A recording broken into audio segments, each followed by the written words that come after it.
నెల రోజులు కనుక సెక్స్ చేయకపోతే యూజువల్గా మగవాళ్ళకు ఒక రకమైన చిరాకు, కొద్దిపాటి కంజెస్టివ్ పెయిన్ అంటారు. టెస్టికల్స్లో ఏదో ఒక రకమైనటువంటి అనీజీనెస్ వచ్చే అవకాశం ఉంటుంది.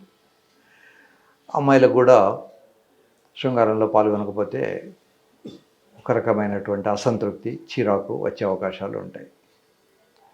శృంగారంలో పాల్గొన్నప్పుడు బాడీ, మైండ్, స్పిరిట్ అన్నీ కూడా రిలాక్స్ అవుతాయి. కనుక ఎంత ఫ్రీక్వెంట్గా శృంగారంలో పాల్గొనగలిగితే అన్నిసార్లు పాల్గొనండి. కనీసం వారానికి 2 రోజులన్నా చేయండి. నేను ఇందాకటి వీడియోలో ఒక కండిషన్ చెప్పాను. ఒక లేడీ పేషెంట్, ఆమె లాయర్ నా దగ్గరికి వచ్చి ఒక డైరీ ముందర పెట్టింది. సార్ ఇన్నేళ్ళైంది నాకు పెళ్ళి, ఇన్ని సంవత్సరాలు అయింది పెళ్ళి, కానీ ఇతను మాత్రం 2 సార్లు 3 సార్లు కలిశాడు, ఈ ఫలానా డేట్ నాడు ఫలానా టైంలో కలిశాడు, అంతకుమించి నన్ను ముట్టుకోడు అని. సో దానివల్ల మనస్పర్ధలు వస్తాయి, గొడవలు వస్తాయి. కనుక అది తగ్గించుకోండి. ఒకవేళ పొద్దుటిపూట గొడవ పడ్డా రాత్రిపూట కాంప్రమైజ్ అయిపోయి సంసారం చేయండి. కనీసం క్యాలెండర్ సెక్స్ అంటారు, ఒక పర్టికులర్ డే పెట్టుకోండి. ఎవ్రీ బుధవారం, ఎవ్రీ శనివారం సంసారంలో పాల్గొంటాం. శనివారం ఈజ్ ద మోస్ట్ ఐడియల్.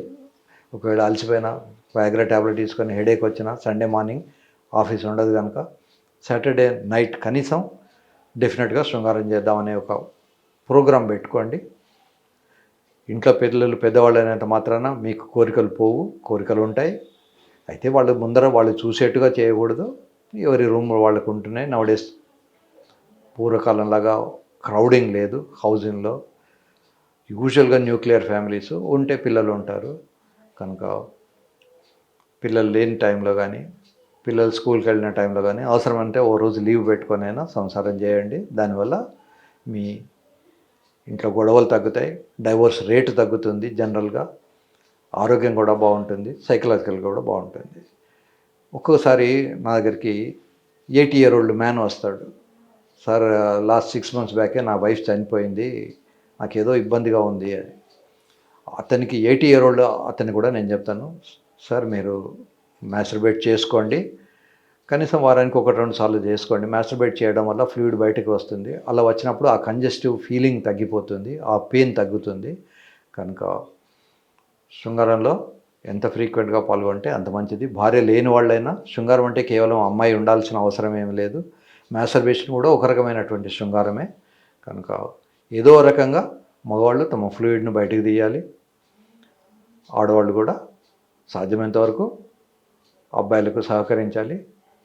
అమ్మాయిలు అబ్బాయిలకు, అబ్బాయిలు అమ్మాయిలకు సహకరించుకోవాలి. పొద్దున గొడవపడ్డారు కనుక దీన్ని మనం పనిష్ చేద్దామన్నట్టు అమ్మాయిని దూరంగా పెట్టుకోకండి. దానివల్ల వచ్చే ప్రాబ్లమ్స్ చాలా ఉంటాయి. గొడవలు సహజం. ఆల్మోస్ట్ ఏ ఇంట్లో అయినా, ఏ భార్యాభర్తల మధ్య అయినా గొడవలు వస్తూనే ఉంటాయి. గొడవ వచ్చింది కదా అని దూరంగా ఉంటే అలాగే ఉంటుంది. మనం రోడ్డు మీద వెళ్తూ ఉంటాం, చిన్నపాటి యాక్సిడెంట్ అయింది అనుకోండి, యాక్సిడెంట్ అయింది కదా ఇక నేను కార్ డ్రైవర్ చేయను అన్నట్టు ఉంటుంది సంసారం చేయకుండా ఉంటే. యాక్సిడెంట్ అయినా తెల్లవారి నుంచి డ్రైవ్ చేస్తూనే మళ్ళీ నడుస్తుంది. లేదు డ్రైవ్ చేయకుండా ఓ 10 ఏళ్ళు మనం కార్ను బయట పెట్టామనుకోండి, న్యాచురల్లీ మళ్ళీ నీకు డ్రైవింగ్ చేయడానికి ధైర్యం కూడా రాదు. కనుక ఎంత ఫ్రీక్వెంట్గా వీలైతే అంత ఫ్రీక్వెంట్గా చేయండి. ప్రాబ్లం రాకుండా చూసుకోండి. అలా నెలల కొద్దీ దూరంగా ఉండడం మంచిది కాదు. అబ్బాయిలకు మంచిది కాదు, అమ్మాయిలకు కూడా మంచిది కాదు.